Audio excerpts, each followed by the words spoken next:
Olá, boa noite. Seja bem-vindo ao ND de uma forma diferente, em uma outra plataforma, por conta do isolamento social imposto pelo governo do estado para tentar diminuir todo o que está acontecendo em relação ao Covid-19. Hoje a gente vai falar sobre as mudanças na economia e sobre esse assunto eu tenho 3 entrevistados hoje. Rafael Quaresma, diretor do Procon de Santos. Tudo bem, Rafael? Seja muito bem-vindo. Boa noite.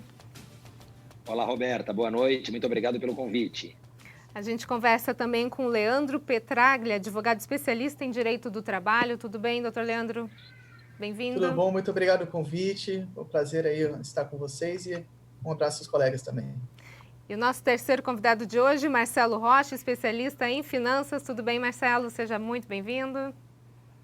Tudo jóia, Roberta. Um abraço para o Leandro, para o Rafael e à disposição de você e dos seus telespectadores.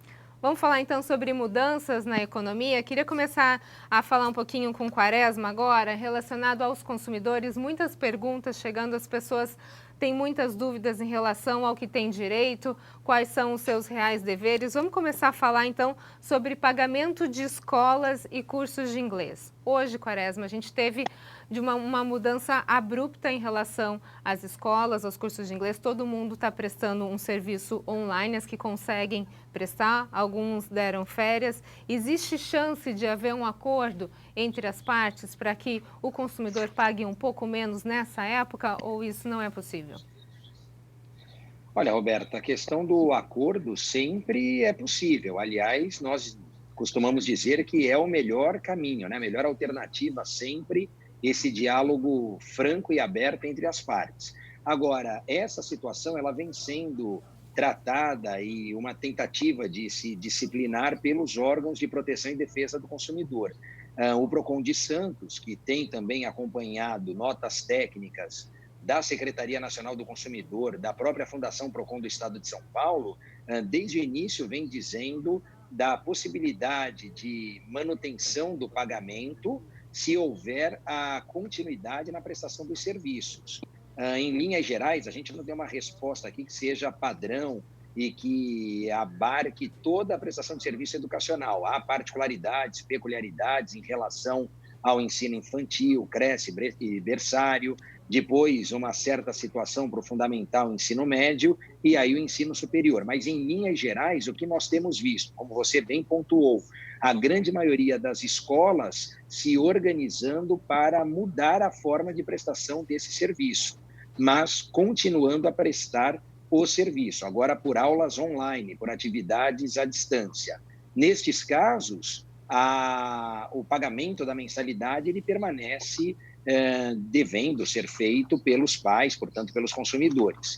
Claro que se houver algum serviço acessório que seja quantificado, mensurado, em separado da mensalidade, por exemplo, valor atinente a refeições ou algum outro serviço que tenha sido suprimido nesse período, aí sim não há necessidade de se efetuar o pagamento dessa cota-parte correspondente, porque, diferentemente da prestação de serviço educacional, esse, em especial, estaria suspenso e teria sido suprimido. Em linhas gerais, é isso, né? Tem uma série de variáveis, mas aí, de acordo com a dinâmica aqui, eu vou me posicionando também.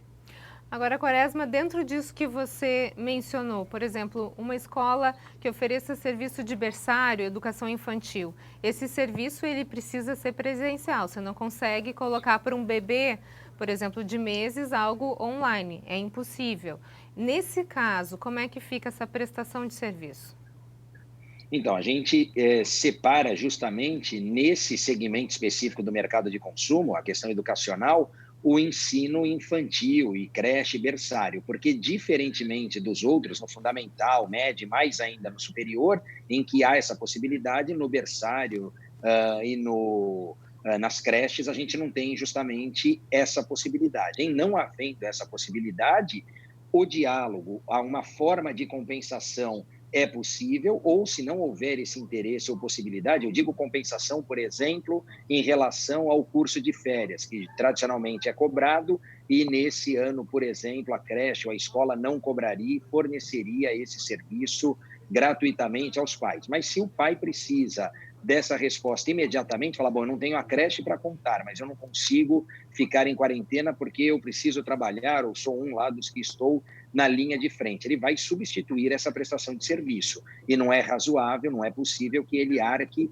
com duas contas, com dois encargos, né? Quer dizer, a mensalidade da creche que ele não pode contar e algum outro recurso que ele está utilizando para fazer vezes a essa prestação de serviço que não ocorre. Como não há prestação de serviço, o não pagamento ou a suspensão é possível. E em todos os casos, aproveitando aqui o espaço, claro, o consumidor pode optar pela rescisão do contrato e, nesse caso, nós falaríamos de uma rescisão sem ônus. Não me parece que seja a melhor opção, mas se for a opção do consumidor, a gente não pode esquecer que ele é tão ou mais vítima dessa situação quanto os fornecedores. É bem verdade que ninguém deu causa, mas duas palavras a gente precisa conjugar aqui, que é a razoabilidade e a proporcionalidade. Não dá para o consumidor arcar com multas ou com algum encargo nesse período, se ele optar pela rescisão do contrato.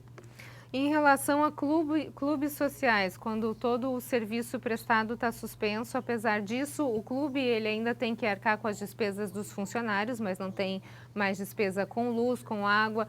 A mensalidade pode ser cobrada integral ou precisa ter algum reajuste em relação a isso?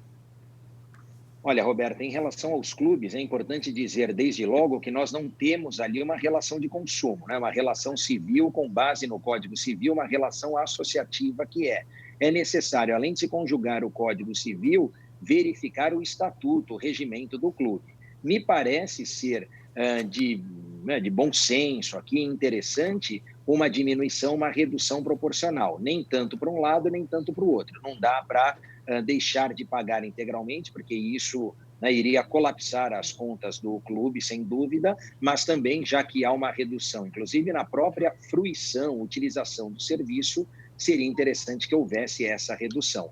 Nós fizemos a mesma orientação para uma outra situação que não é relação de consumo, que é a dos condomínios, sugerindo aos condomínios que têm boa saúde financeira, dinheiro em caixa, para que o condomínio absorva metade das despesas e só faça o rateio dos outros 50%. Isso ajudaria os condôminos nesse momento de crise, com uma diminuição do valor do condomínio mensal. Esse é o momento de todo mundo ceder um pouco, né, Quaresma? Eu acho que dessa forma a gente consegue passar um pouco melhor por essa crise que está só chegando, né? Exatamente, é alguma coisa transitória. Isso vai muito para a questão das escolas, porque nós não podemos esquecer que eu estou parecendo aqui o pessoal lá da BBC, ó, que entra minha filha aqui na câmera, mas a gente não pode esquecer de dizer que nesse episódio envolvendo, sobretudo as escolas, o monitoramento, Roberta, por parte dos órgãos de proteção e defesa do consumidor tem sido constantes. Em sendo algo transitório e passageiro, a orientação é essa. Se a situação perdurar, nós esperamos que não, mas ainda não temos essa definição, seguramente essas orientações poderão sofrer alterações. Tudo é muito rápido, tudo é muito dinâmico e isso não é diferente em relação às diretrizes estabelecidas pelos órgãos de proteção e defesa do consumidor. Só para a gente fechar essa questão, então, relacionada aos consumidores, festas, eventos, casamentos, aniversários, shows, enfim. No caso de não haver um adiamento, haver um cancelamento, como é que fica?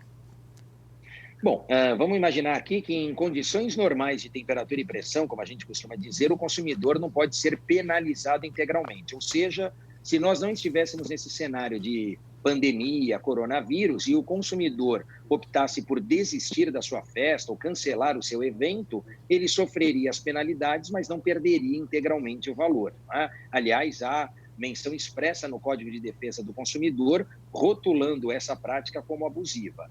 Assim sendo, numa situação excepcional, que não é a regra geral, me parece que a dedução da multa ou a redução proporcional dessa penalidade é razoável, né? Então, poderia ainda, nesse segmento, nesse caso específico, se aplicar parte de uma multa, mas jamais penalizar o consumidor com o perdimento integral dos valores, ainda que ele não queira realizar ou não possa realizar o evento em outra data.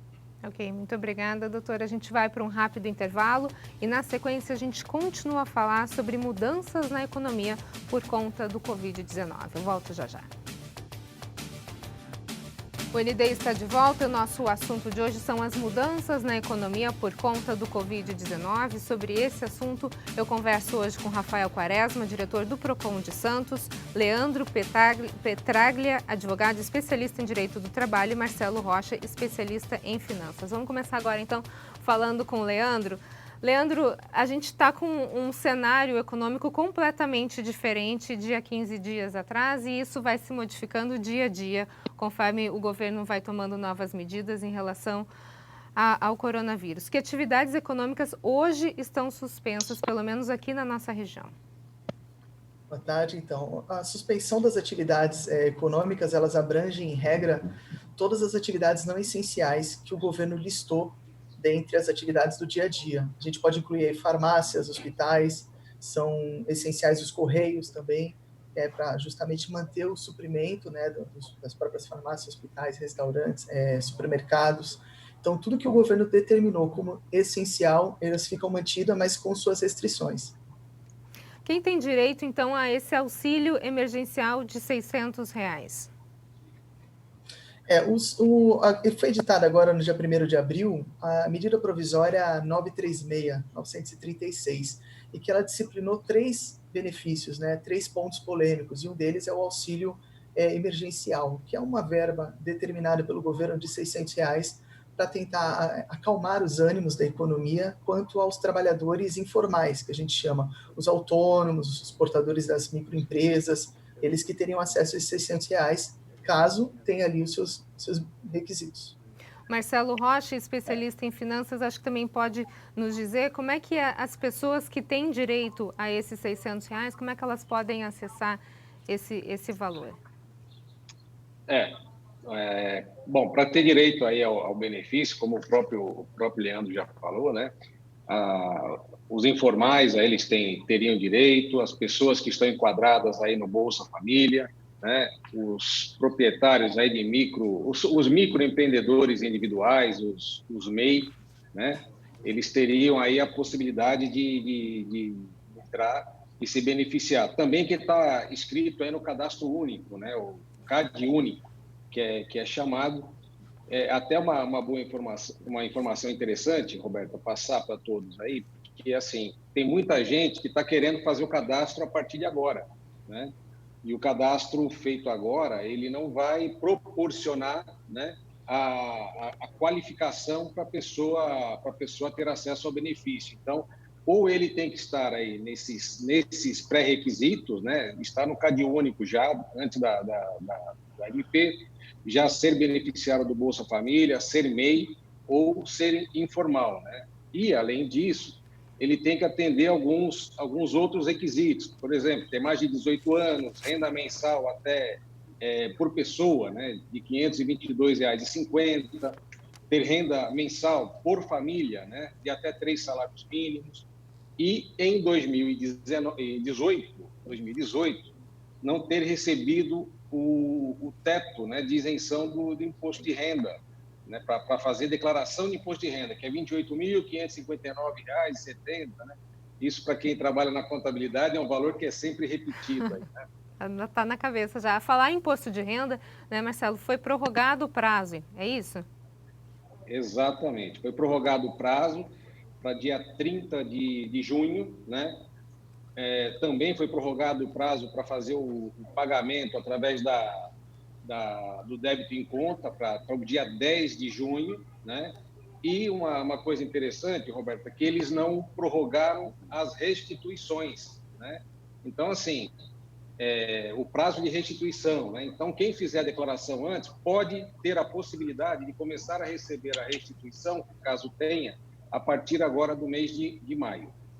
Ok, então, a gente vai para um rápido intervalo e, na sequência, a gente continua a falar um pouquinho mais sobre as mudanças no mercado de trabalho por conta do coronavírus. Eu volto já já. O ND está de volta. O nosso assunto de hoje são as mudanças na economia e nas relações de trabalho por conta do coronavírus. E sobre esse assunto eu converso hoje com Rafael Quaresma, diretor do Procon de Santos, Leandro Petraglia, advogado especialista em Direito do Trabalho, e Marcelo Rocha, especialista em Finanças. Bom, Leandro, agora em relação às relações trabalhistas, todo mundo hoje virou home office, né? Sem aviso prévio, foi todo mundo para casa numa tacada só. Algumas empresas ainda estão se adequando. Pela lei, o que muda nessa relação trabalhista? Ou a lei não está valendo agora? Olá, tudo bom? Então, quanto à conversão para o home office, já havia uma previsão na CLT, né, fruto da reforma trabalhista, da alteração do pessoal que era físico para o home office. Porém, em razão da reforma trabalhista e ampliação dessa medida do teletrabalho, do home office, a gente teve a medida provisória 927, que foi ditada um pouquinho no finalzinho de março, que ela veio adaptar a realidade da pandemia à realidade do mercado, que começou a interromper algumas atividades, proibir aglomerações.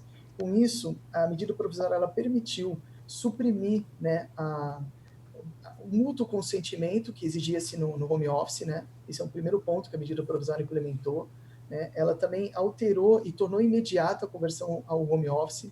Então, o pessoal que tinha possibilidade de conversão, né? Aí tem algumas funções que não cabem, a medicina, o pessoal de obra realmente não tem como, mas para todos aqueles serviços de administrativo que poderiam ser feitos dentro de casa foram convertidos imediatamente para o home office.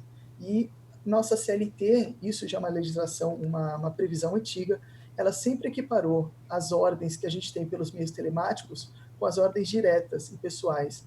Então, na prática, trabalhar pelo home office, receber ordens por e-mail, ou trabalhar no local da empresa e receber ordens presenciais, para efeitos trabalhistas de subordinação, se equiparam. Agora, como é que fica em relação à carga horária? A gente tem agora algumas reduções na carga horária para ter redução do salário também. Não sei se Marcelo Rocha também conseguiria responder isso. Como é que vai funcionar isso? Então, funciona... Realmente... Opa, desculpa. Desculpa, vamos lá, Marcelo. Pode começar. Fique à vontade. Posso começar aqui? Vai lá, você entra na parte legal aí. Ótimo. Realmente, aí a medida provisória 936, ela permite aí a redução de salário e carga horária, proporcionalmente, né? Então, a medida permite que essa redução aconteça aí por um prazo de até 90 dias, tem que ser preservado o salário hora do funcionário, né? A redução, de jornada de 20, ela pode ser reduzida em 25%, 50%, 70% ou, dependendo da convenção coletiva, o que for tratado aí entre patrão e empregados, a toque de caixa, né? Porque essa medida é uma medida que quem vai colocar em prática, coloque logo, né? Uma coisa importante aí que está na medida também é permitindo fazer o acordo individual, né? Tem algumas regrinhas aí. Aí o doutor Leandro pode até complementar que, por exemplo, você pode fazer acordo individual para empregados que ganham até R$ 3.135, ou com diploma de nível superior e salário igual ou superior a 12.202. Veja, tem um monte de regrinha, né? É permitido a redução para os empregados em todas as faixas salariais quando a redução é de 25%, né?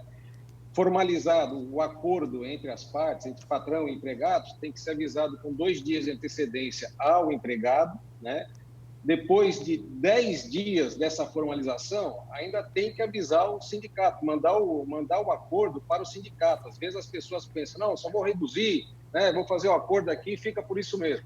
Não é bem assim. Quando não está tratado ali no acordo coletivo e tal, e mesmo que você faça o acordo individual, você tem que repassar esse acordo num prazo de 10 dias, sob pena aí de ter o acordo invalidado, né? Então, em regras gerais, né? É isso daí. E a redução de carga horária, quando existe a redução, o governo vai assumir esse pagamento em proporcionalidade ao valor que a pessoa teria no salário, no seguro-desemprego, né? Então, por exemplo, se ele tiver uma redução de 25% na carga horária e salário, ele vai receber do governo o seguro-desemprego na proporção de 25% daquilo que ele teria direito na sua faixa, né, de recebimento pelo seguro-desemprego. Em todos E, os casos, em outras isso, faixas Marcelo? também, e não daria direito, quer dizer, não perderia o direito ao seguro-desemprego em caso de uma demissão. Isso em todos os casos, CLT, concursados, qualquer caso, existe essa compensação do governo? Na verdade, os concursados, empregos públicos, né, não são abrangidos pela medida provisória, né? É só empresas privadas mesmo, né? Então, tem essa deliberação também. Tá ok, então. Doutor Leandro, então, alguém pode ter o seu salário reduzido sem ter a carga horária reduzida? Rapidamente, por favor. Não, na verdade, o salário ele vai reduzir conforme a carga horária, né? Até uma das determinações da medida provisória é que se respeite o valor hora de salário. Então, você vai pegar o salário mensal do funcionário, você vai dividir pelo número de horas trabalhadas. Em regra, a gente fala em 220 horas. Alguns contratos podem ser de 150 horas, para o pessoal que trabalha 6 por dia. E aí você vai achar o valor hora do funcionário. Ou havendo a redução da carga, proporcionalmente nas porcentagens, você vai ter a redução também no valor, no horário de trabalho também. Tá ok, então. Doutor Leandro Petraglia, advogado especialista em Direito do Trabalho, Marcelo Rocha, especialista em Finanças, e Rafael Quaresma, diretor do Procon de Santos, muito obrigada pelas as informações de vocês. A gente volta a se falar ainda daqui para frente. Muito obrigada. Um abraço. O ND fica por aqui, uma ótima noite para você. Fique agora com o Jornal da Band. Uma boa noite para você, tranquilidade, saúde, tudo isso vai passar. Até lá.